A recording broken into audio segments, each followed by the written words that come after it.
पीटीजीटी, PGT, net, JRF, set, इन सभी परीक्षाओं के लिए अति उपयोगी राजनीति विज्ञान और इतिहास के हल प्रश्न पत्र यहाँ प्रस्तुत किए जाएंगे, जिसका एकमात्र उद्देश्य आपके इस विषयों से संबंधित दोहराव और आने वाले प्रश्नों की संख्या हल करने की दृष्टि से बढ़ाना है। तो आइए शुरू करते हैं राजनीति शास्त्र के अंतर्गत हल प्रश्न पत्र। जो पहले यहाँ आप देख रहे हैं राजनीति विज्ञान का यूजीसी नेट जून परीक्षा 2006 का पेपर यहाँ हम हल करेंगे। पहला प्रश्न देखते हैं। पहला प्रश्न है, आदर्श राज के विचार में प्लेटो ने बुभुक्षा शब्द का प्रयोग निम्न में से किस वर्ग के संदर्भ में किया है? कौन सा वर्ड है? बुभुक्षा। तो प्लेटो बुभुक्षा शब्द का प्रयोग आदर्श राज के न्याय के सिद्धांत के अंतर्गत 3 वर्ग उसने बनाए हैं।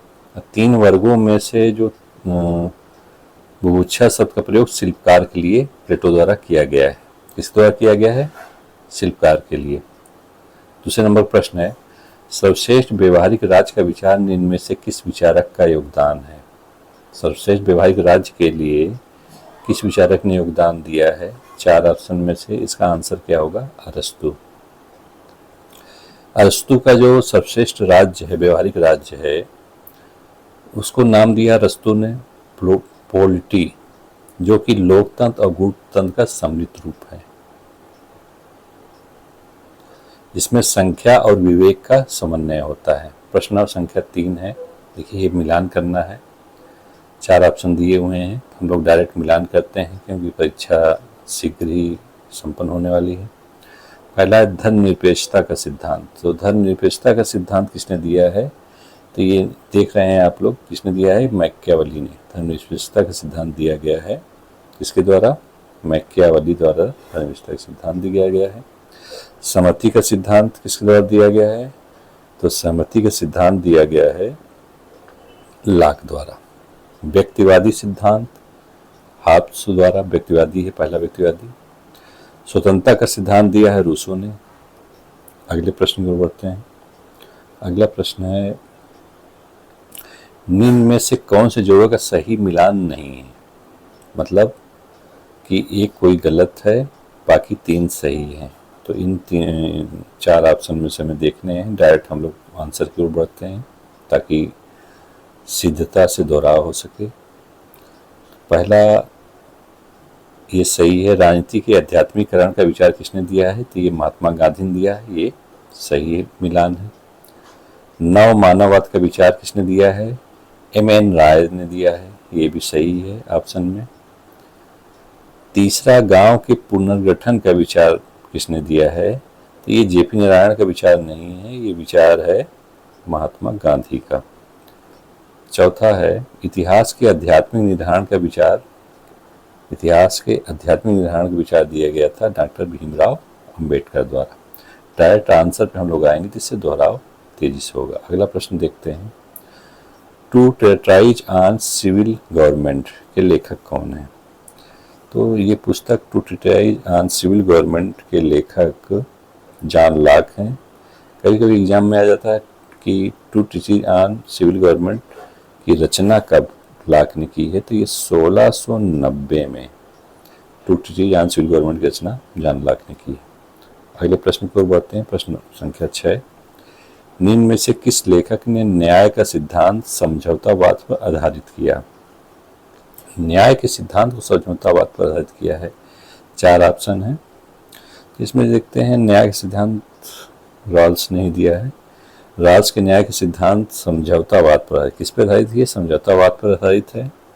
और ये भी याद रखिएगा कि जो राल्स का न्याय सिद्धांत है वह शुद्ध प्रक्रियात्मक न्याय पर उसे कहा गया है। क्या कहा गया है? शुद्ध प्रक्रियात्मक न्याय। ये भी क्वेश्चन एग्जाम में आता है। जॉन रॉल्स की जो पुस्तक है जिसमें उन्होंने सिद्धांत दिया है, उस पुस्तक का नाम है थ्योरी ऑफ जस्टिस, जो कि 1971 में लिखी गई थी।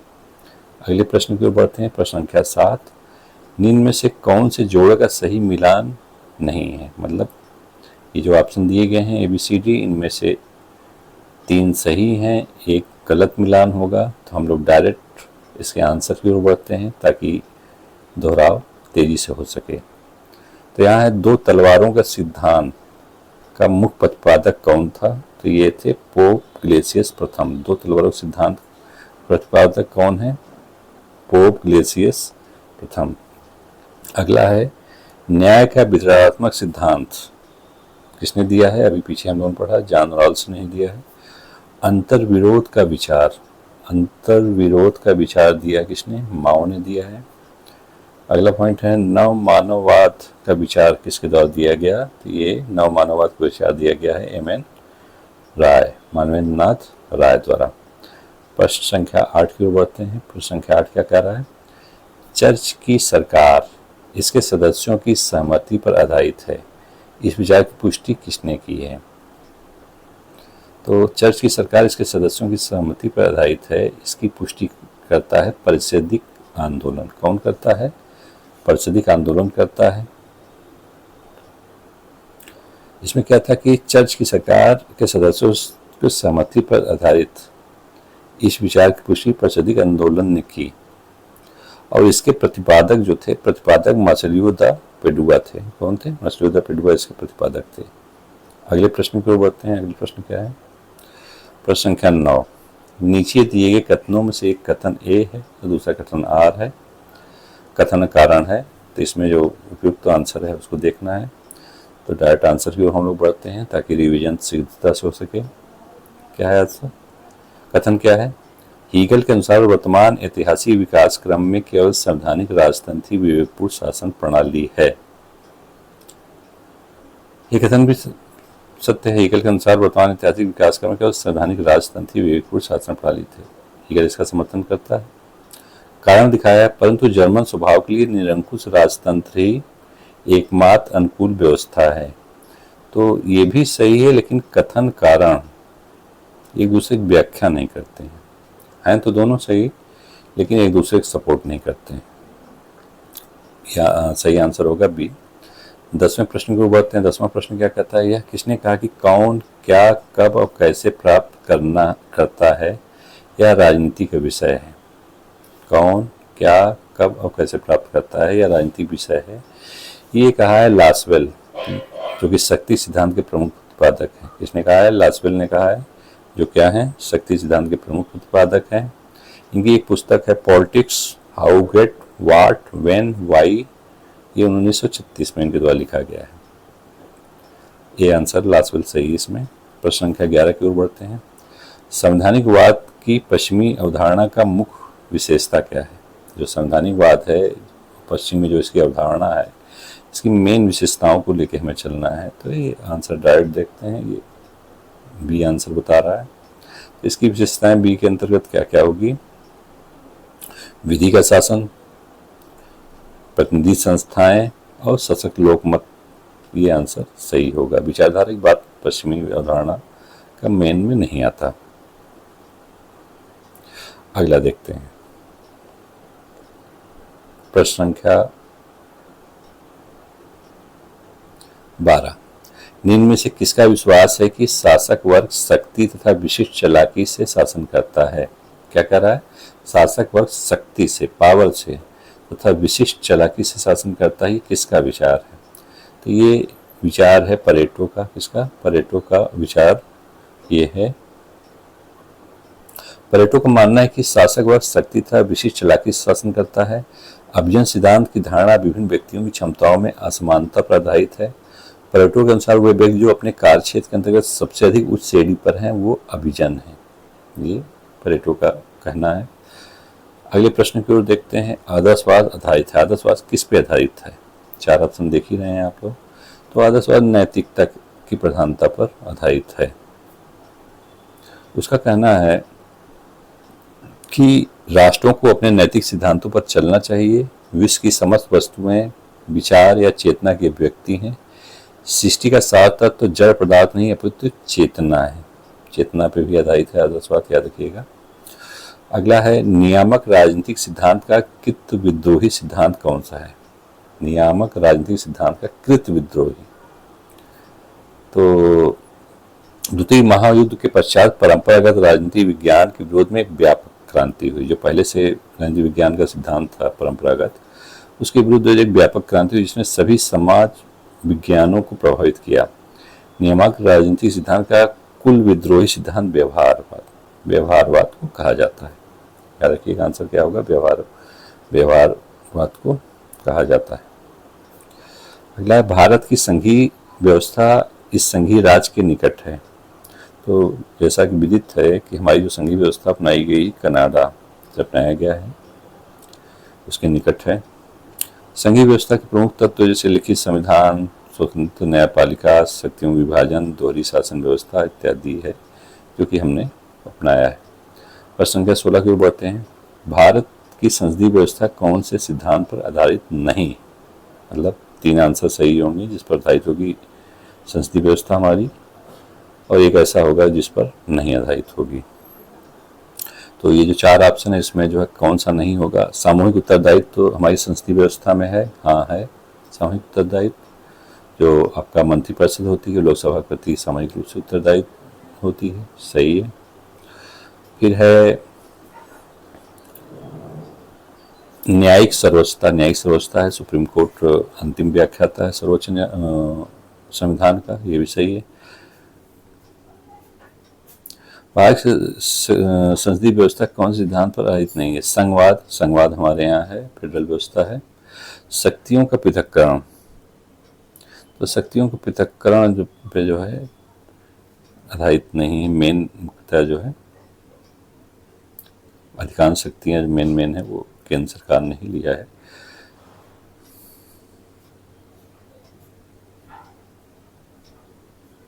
और अधिकांश शक्तियां संसद में ही, राजनीतिक व्यवस्था की संपूर्ण शक्तियां इसी में केंद्रित की गई है। अगला प्रश्न देखते हैं, प्रश्न संख्या 17। सामाजिक विज्ञान में व्यवस्था सिद्धांत कहाँ से आया है? सामाजिक विज्ञान में व्यवस्था सिद्धांत कहाँ से आया है? तो इसका आंसर होगा जीव विज्ञान द्वारा राजनीतिक विज्ञान था समाजशास्त्र से। सामाजिक विज्ञान में व्यवस्था सिद्धांत आया है। इसमें है तुलनात्मक राजनीति के अंतर्गत व्यवस्था विश्लेषण सिद्धांत अमेरिकन राजनीतिक शास्त्रियों की देन है। सर्वप्रथम इस सिद्धांत प्रयोग जीव विज्ञान के बाद राजनीति विज्ञान समाजशास्त्र से होता हुआ राजनीति से विश्लेषण का आधार बना। ठीक है, तो इसका आंसर क्या होगा? जीव विज्ञान और राजनीति विज्ञान समाजशास्त्र से।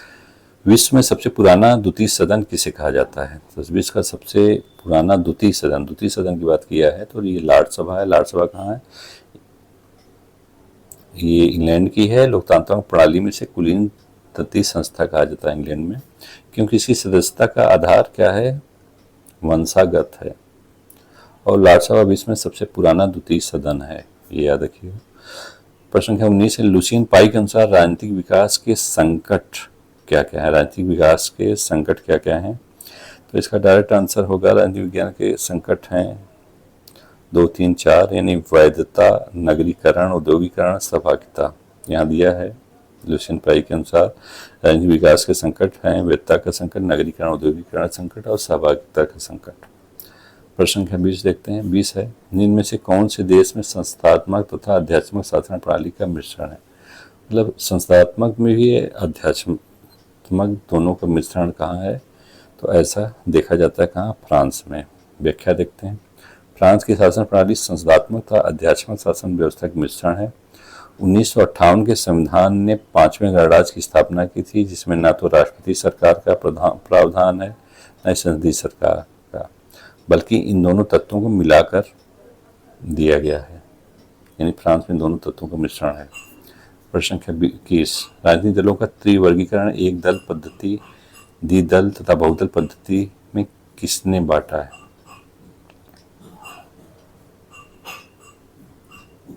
तो ये देखिए 3 दल की बात जो की है वह दलों का वर्गीकरण जो कि बांटा है, ये बांटा है जीन ब्लॉन्डेन ने। किसने? जीन ब्लॉन्डेन ने बांटा, दलों का विभाजन किया है। तो दल कितने प्रकार के हैं? त्रिवर्गीकरण, एक दल, त्रिवर्गीकरण में एक दल पद्धति होगा, द्विदल पद्धति होगा और बहुदल पद्धति। ये बांटने का श्रेय है जीन ब्लॉन्डेल को। किसको श्रेय है? जीन ब्लॉन्डेल। बहुत इंपॉर्टेंट प्रश्न है। अगला प्रश्न देखते हैं, प्रश्न संख्या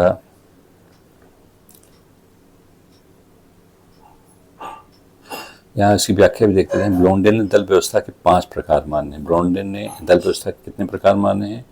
तो ब्लॉन्डेल ने दल व्यवस्था के 5 प्रकार माने हैं। कौन कौन से माने हैं? पहला इन्होंने माना एक दली, जिसमें एक दल हो, फिर द्विदलीय। तीसरा इन्होंने माना है ढाई दलीय, और चौथा एक दल प्रधान बहुदलीय माना है, और पांचवा बहुदलीय योग माना है। यानी ब्लॉन्डेल ने दल व्यवस्था के अंतर्गत कितने प्रकार माने हैं? 5 माने हैं। एक दलीय, दो दलीय, ढाई दलीय, एक दल प्रधान बहुदलीय, और पांचवा बहुदलीय योग। प्रश्न संख्या 22 की ओर बढ़ते हैं। निम्न देशों में से किस देश के प्रत्येक राज्य का अपना अलग संविधान है? प्रत्येक राज्य का अपना अलग संविधान है। किस देश के प्रत्येक राज्य का अलग अपना संविधान है? तो आंसर याद रखिएगा, संयुक्त राज्य अमेरिका। व्याख्या देखते हैं। संयुक्त राज्य अमेरिका में प्रत्येक राज्य का अपना अलग संविधान है। अमेरिका राजनीति का सर्वाधिक रंगीन और आकर्षक तत्व अमेरिका के राष्ट्रपति पद है। इस पद के योग्य व्यक्ति का निर्वाचन एक निर्वाचक मंडल द्वारा किया जाता है। प्रश्न संख्या 23 देखते हैं। राज्य पुनर्गठन आयोग के अध्यक्ष कौन थे? तो राज्य पुनर्गठन आयोग के अध्यक्ष जस्टिस फजल अली थे। इनका विस्तार देखते हैं। भारत सरकार को दिसंबर 1953 में एक 3 सदस्यीय उच्च पुनर्गठन आयोग जस्टिस फजल अली की अध्यक्षता में गठित करने की व्यवस्था में पड़ा। पंडित हृदयनाथ कुजरू और के एम पडिक्कर इसके अन्य सदस्य थे। कौन कौन अन्य थे? तो पंडित हृदयनाथ कुजरू और के एम पडिक्कर अन्य थे, जबकि अध्यक्ष थे जस्टिस फजल अली। प्रश्न संख्या जो है 24 देखते हैं। प्रथम भारतीय गवर्नर जनरल थे। तो ये भारतीय की बात किया तो सी राजगोपालाचारी प्रथम भारतीय गवर्नर जनरल थे। प्रथम भारतीय गवर्नर सी राजगोपालाचारी थे। सी राजगोपालाचारी की गवर्नर जनरल पर नियुक्ति 1947 में भारतीय स्वतंत्रता अधिनियम के आधार पर किया गया था। तो अगर पूछे कि किस अधिनियम के तहत भारतीय गवर्नर जनरल की नियुक्ति हुई है, तो 1947 के। अब इसमें देखते हैं। देखिए, इसमें दिया हुआ प्रथम राष्ट्रपति डॉक्टर राजेंद्र प्रसाद थे, पता ही है। प्रथम उपराष्ट्रपति सर्वपल्ली राधाकृष्णन। पहले लोकसभा अध्यक्ष गणेश वासुदेव मौलकर थे। प्रश्न संख्या 25 देखते हैं। इनमें से किसका अध्यक्ष प्रधानमंत्री नहीं है? 4 ऑप्शन हैं। योजना आयोग का अध्यक्ष कौन होता है? प्रधानमंत्री होता है। राष्ट्रीय विकास परिषद का अध्यक्ष प्रधानमंत्री होता है। केंद्रीय मंत्रिमंडल का भी होता है। लेकिन वित्त आयोग का अध्यक्ष प्रधानमंत्री नहीं होता। तो आंसर हो जाएगा वित्त आयोग। व्याख्या देख लेते हैं। वित्त आयोग में एक अध्यक्ष और 4 अन्य सदस्य होते हैं, जिसकी नियुक्ति राष्ट्रपति द्वारा की जाती है। उनकी पुनर्नियुक्ति भी हो सकती है। ये कहता है अनुच्छेद 280। प्रधानमंत्री राष्ट्रीय विकास परिषद, योजना आयोग और केंद्रीय मंत्रिमंडल तीनों का अध्यक्ष होता है। वर्तमान में 15वें वित्त आयोग के अध्यक्ष कौन थे? इनके सिख थे। प्रश्न संख्या 26 देखते हैं। संविधान के कौन से अनुच्छेद के आधार पर भारत के राष्ट्रपति पर महाभियोग किया जा सकता है? तो भारत के राष्ट्रपति पर महाभियोग अनुच्छेद 56 और अनुच्छेद 61 के अंतर्गत किया जा सकता है। अगला देखते हैं आपका, इसमें सभी व्याख्या दिया हुआ है अनुच्छेदों के। अनुच्छेद 76 में भारत का महान्यायवादी है। अनुच्छेद 56 में राष्ट्रपति का कार्यकाल है। अनुच्छेद 75 में प्रधानमंत्री की नियुक्ति राष्ट्रपति द्वारा की गई, ये लिखा है। अनुच्छेद 79 में संसद का गठन है। प्रश्न संख्या 27 देखते हैं। भारत के संविधान में 42वें संविधान संशोधन द्वारा निम्न से कौन से शब्द जोड़े गए हैं? तो 42वें संविधान संशोधन धर्मनिरपेक्ष एवं समाजवाद शब्द जोड़े गए हैं 1976 में 42वें संविधान संशोधन द्वारा। समाजवादी, पंथ निरपेक्ष और अखंडता शब्द जोड़े गए। प्रश्न संख्या 28 है। लोकसभा एवं राज्य विधानसभाओं की अवधि 5 से 6 साल तक की बढ़ाई गई थी। पूछ रहा है कि संविधान संशोधन द्वारा लोकसभा एवं राज्य विधानसभाओं की अवधि 5 से 6 साल यानी 6 साल कर दी गई थी। तो ऐसा किया गया था 42वें संविधान संशोधन द्वारा 1976 में जो कि हुआ था। इसमें क्या था? अनुच्छेद 83 के अंदर यह प्रावधान किया गया है कि आपातकाल की स्थिति में लोकसभा की अवधि बढ़ाई जा सकती है। फिर क्या हुआ? 42वें के बाद जब इसकी अवधि 6 साल कर दी गई तो 44वें संविधान संशोधन 1978 द्वारा पुनः अवधि इसकी 5 वर्ष कर दी गई। 29वें प्रश्न में बढ़ते हैं। भारत के मंत्री पर अभियोग केवल अनुमोदन से हो सकता है। किसके अनुमोदन से अभियोग भारतीय मंत्रियों पर हो सकता है? तो पहले अनुमोदन आवश्यक है राज्यपाल का। यहाँ देखिए विश्वास दिया है। मुख्यमंत्री के परामर्श से ही राज्यपाल द्वारा अन्य मंत्रियों की नियुक्ति की जाती है। ये कहता है अनुच्छेद 154। मंत्रिपरिषद में विभागों को वितरण करना, मंत्रिमंडल की बैठकों की अध्यक्षता करना इत्यादि सभी कार्य मुख्यमंत्री के ही हैं, किंतु राज्य के मंत्रियों पर अभियोग केवल राज्यपाल के अनुमोदन पर ही लगाया जा सकता है। बता अगला प्रश्न बढ़ते हैं। भारत में सामाजिक रूप से सबसे उन्नत राज्य क्या कौन है? बहुत अच्छा प्रश्न है। सामाजिक रूप से सबसे उन्नत राज्य है केरल। भाई शिक्षा वहाँ ज़्यादा है। भारत का सामाजिक रूप से सबसे उन्नत राज्य केरल है। वर्तमान समय में सामाजिक और शैक्षिक रूप से भारत का सबसे संपन्न राज्य यही केरल ही है। यहाँ कथन कारण संबंधित प्रश्न है, आइए उनको देखते हैं। कथन क्या कर रहा है? कथन है भारतीय संविधान के 312 अनुच्छेद के अनुसार राज्यसभा राष्ट्रीय हित में नवीन अखिल भारतीय सेवाओं को सृजन निर्माण कर सकती है। सही है ये। अगले प्रश्न को बढ़ते हैं। ये कथन सही है। कारण क्या लिखा? राज्यसभा राष्ट्रीय हित को प्रशस्तर ढंग से परिभाषित कर सकती है। ये भी सही है। ए आर दोनों सही है। देखिए इसमें प्रावधान का जो है क्या प्रक्रिया है। अनुच्छेद 312 के अनुसार राज्यसभा उपस्थित तथा मतदान में भाग लेने वाले सदस्यों के कम से कम 2/3 बहुमत द्वारा प्रस्ताव पास करके नवीन अखिल भारतीय सेवाओं का निर्माण कर सकती है। तो यहाँ ध्यान दीजिएगा किस अनुच्छेद में नवीन अखिल भारतीय सेवाओं का निर्माण राज्यसभा द्वारा किया जाएगा का प्रावधान है। तो अनुच्छेद 312 में है। कैसे होता है? तो उपस्थित मतदान में भाग लेने वाले कम से कम 2/3 बहुमत द्वारा अगर पास करते हैं राज्यसभा में तो अखिल भारतीय सेवाओं का सृजन का प्रावधान किया जा सकता है।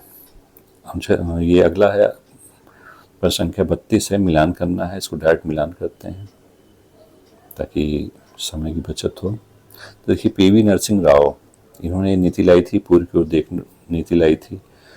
मोरारजी देसाई वास्तविक असंलग्नता की नीति मोरारजी देसाई ने लाई थी, वास्तविक असंलग्नता। अटल बिहारी वाजपेयी के समय पोखरण शिखर का परीक्षण हुआ था। राजीव गांधी ने 6 राष्ट्रों का निःशस्त्रीकरण सम्मेलन में प्रतिभाग किया था। 6 राष्ट्रों का निःशस्त्रीकरण सम्मेलन।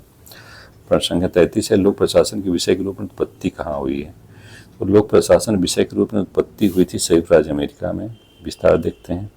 लोक प्रशासन की एक विषय के रूप में उत्पत्ति संयुक्त राज्य अमेरिका में हुई। वुडरो विल्सन को फादर ऑफ पब्लिक एडमिनिस्ट्रेशन कहा जाता है। पूछ सकता है क्वेश्चन कि किसको फादर ऑफ पब्लिक एडमिनिस्ट्रेशन कहा जाता है? तो वुडरो विल्सन को। प्रश्न संख्या 34 है। लोक प्रशासन के अध्ययन का प्राचीनतम दृष्टिकोण क्या है?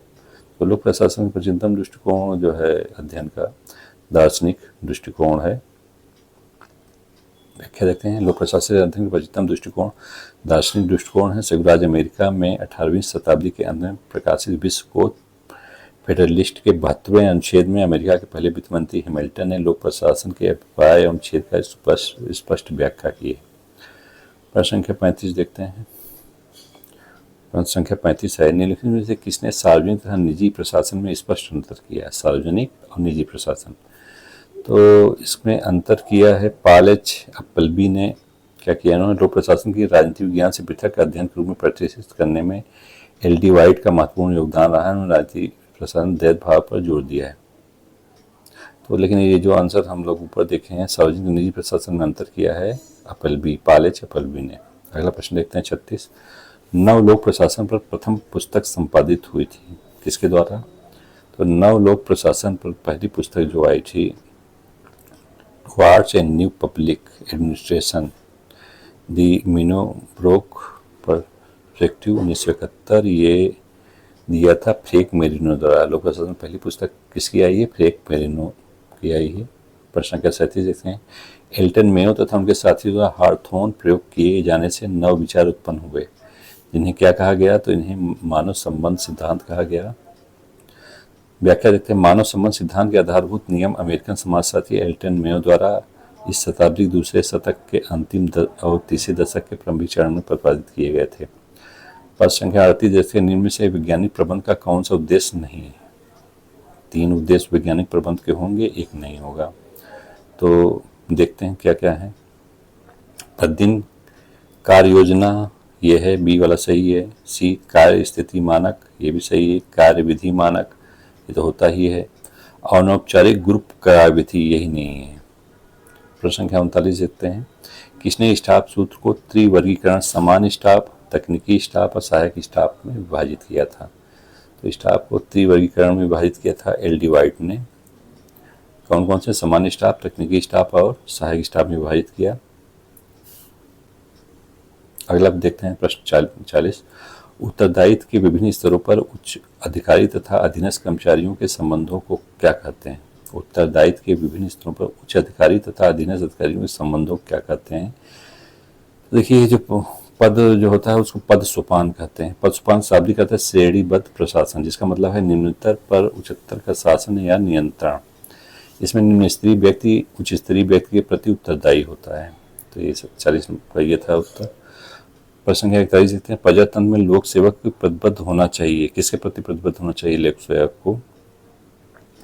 तो यहाँ आंसर हम लोग डायरेक्ट देखते हैं व्याख्या को। लोक नीति के कार्य नियमन के प्रति होना ही चाहिए, संविधान के लक्ष्य के प्रति होना चाहिए, समान हित के प्रति होना चाहिए।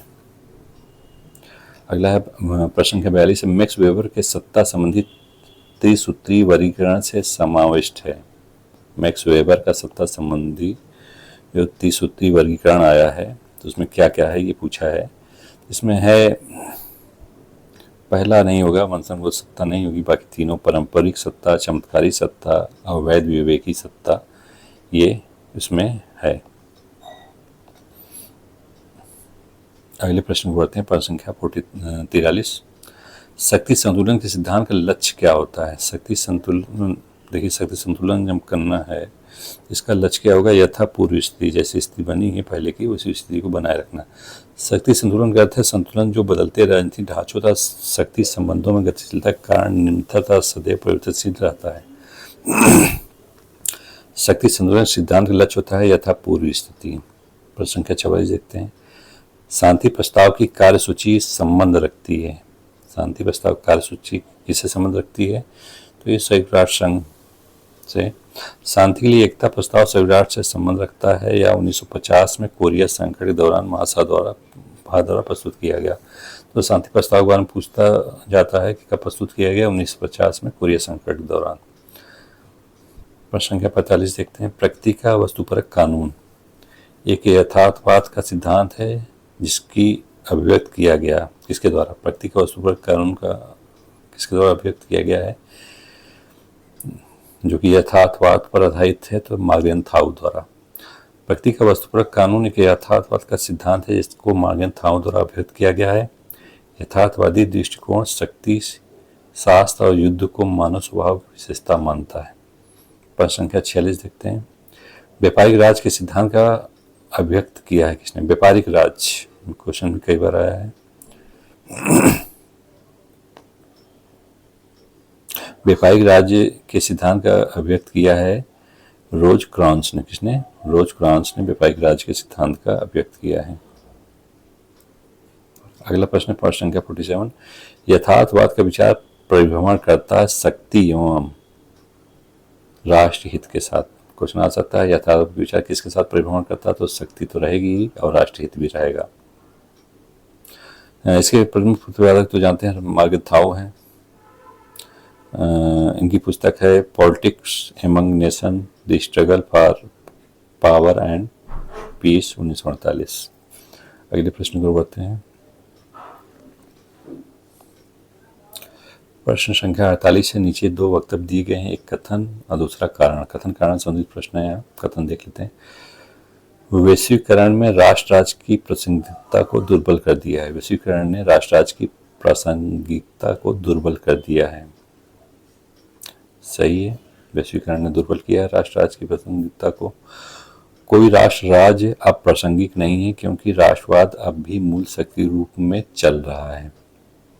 ये भी सही है, लेकिन एक दूसरे का समर्थन नहीं करते, अर्थात व्याख्या कथन और कारण एक दूसरे का समर्थन नहीं कर रहे, तो बी आंसर सही होगा। व्याख्या देख लेते हैं। भूमंडलीकरण राष्ट्रों की राजनीतिक सीमाओं के आर पार आर्थिक लेन देन की प्रक्रियाओं, उनके प्रबंधन के प्रवाह, विश्व अर्थव्यवस्था में आए खुलापन, आपसी जुड़ाव, परस्पर निर्भरता के फैलाव को भूमंडलीकरण कहा जाता है। प्रश्न संख्या 49 देखते हैं। निम्न घटनाओं का सही कालक्रम को पहचानिए। तो डायरेक्ट आंसर हम लोग देखते हैं। ये प्रश्न संख्या का पहला ऑप्शन सही होगा, ए। व्याख्या डायरेक्ट देखते हैं। तेहरान सम्मेलन 1943 में हुआ, याल्टा सम्मेलन 1945 में, पोट्सडाम सम्मेलन 1945 में हुआ, सैन फ्रांसिस्को शांति संधि 1951 में हुई। ये क्रम था। प्रश्न संख्या 50 देखते हैं। निम्न व्यक्ति जो संयुक्त राष्ट्र के महासचिव पद पर रहे उनके काल अनुक्रम में पहचानिए, मतलब काल के अनुसार लगाना है। तो इसमें डी आंसर सही है। तिगवेली, डेंग, हेमरसोल्ड, यू थॉट कुर्तवाल थीम।